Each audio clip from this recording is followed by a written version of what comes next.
La richesse est subjective, comme un verbe sans adjectif. Sans elle je me sens vide, avec elle je me sens vivre. Partir vers d'autres ions, impossible sans billet d'avion. Donc impossible sans bif, je peux pas chiffrer mes ambitions. La vraie richesse elle est proche, c'est pas ce qu'on a dans les poches.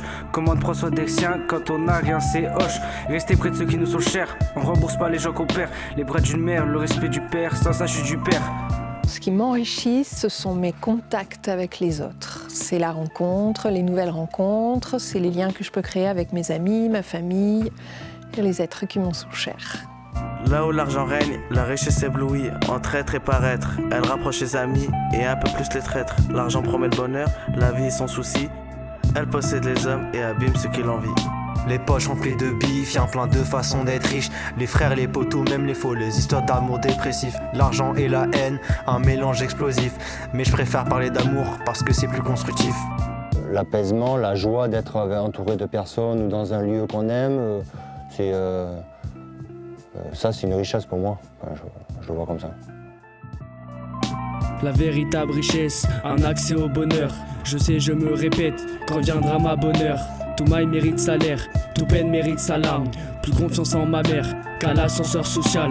Dans ce monde aucun changement, en quoi est-ce légitime d'être au fond des abîmes? Ma valeur le temps avant l'argent. Tu veux du ISL, tu t'habilles en H&M. Dans ton HLM, tu commandes une TNF. Une grosse chaîne en argent, ça fait comme un vigile. Ton portefeuille est grand, mais ton cœur est tellement vide.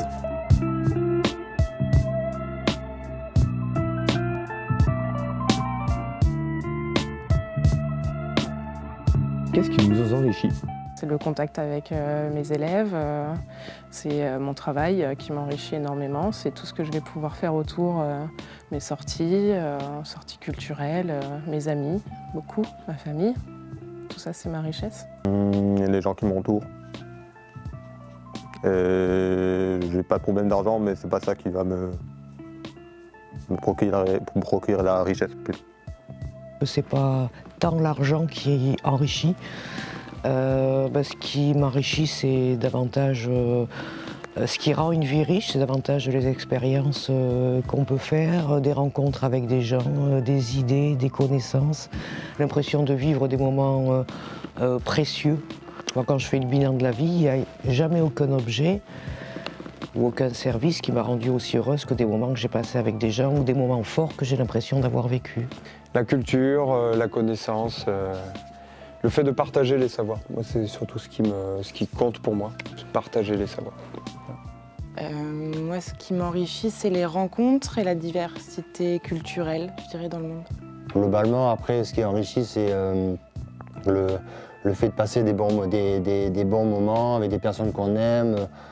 Ça a sûrement plus de valeur, être dans un endroit qu'on aime, entouré avec des personnes qu'on aime, ça c'est une belle richesse. La richesse pour moi ça a plusieurs définitions. Par exemple, moi je me considère comme riche parce que j'ai 2 parents adorables qui sont encore ensemble, une sœur juste parfaite, une famille réunie. J'ai la chance d'avoir un toit sur ma tête et pour moi c'est ça être riche en fait. Mais en tout cas on n'a pas le bonheur avec l'argent. Donc pour moi je suis riche déjà de ce que j'ai. Alors beaucoup diront que c'est le fric. Moi personnellement ma richesse c'est plutôt les connaissances que j'ai culturelles.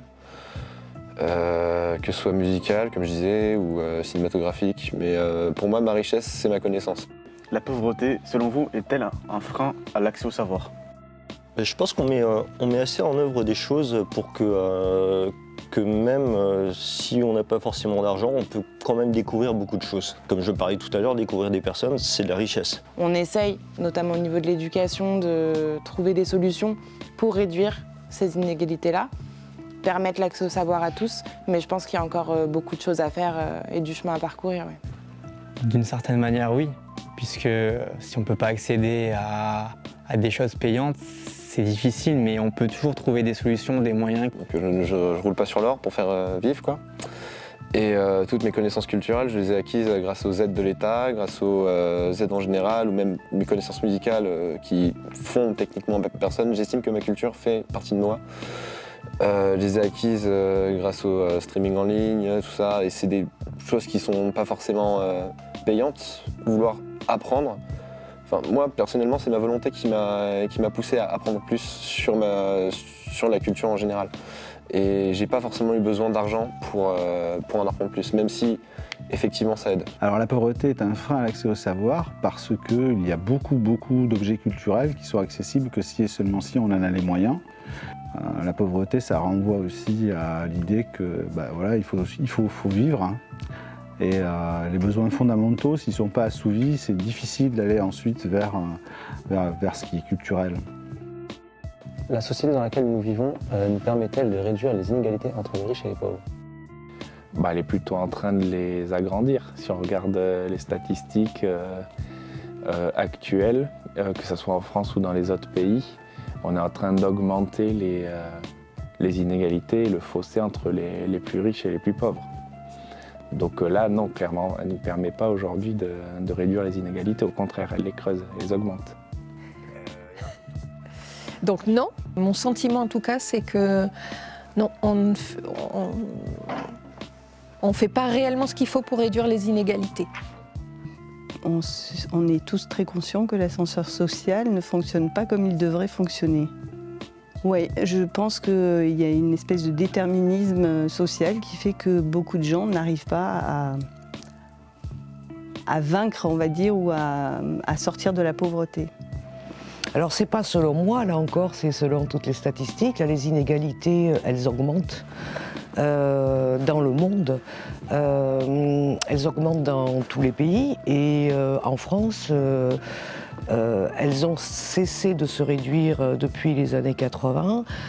Et là, ces derniers temps, on a une politique qui est organisée très clairement pour que les inégalités augmentent. Pour reprendre, pour essayer d'être brève et claire, ça fait bien 20-30 ans que les services publics sont attaqués et la justice, les services sociaux, la santé, y compris la psychiatrie, l'éducation. Et là, c'est tout gouvernement et si on n'a pas ces services publics, on n'a pas d'égalité, des chances. Pour vous, à qui appartient la beauté? La beauté, ça appartient à personne. À tout le monde. Elle appartient à chacun. À personne. La beauté n'appartient à personne. À celui qui regarde. À qui veut la voir. Aux femmes. On peut s'habiller peut-être mieux quand on est riche, avec des trucs plus chers qui sont d'ailleurs pas forcément plus beaux. Non, la beauté ne s'achète pas.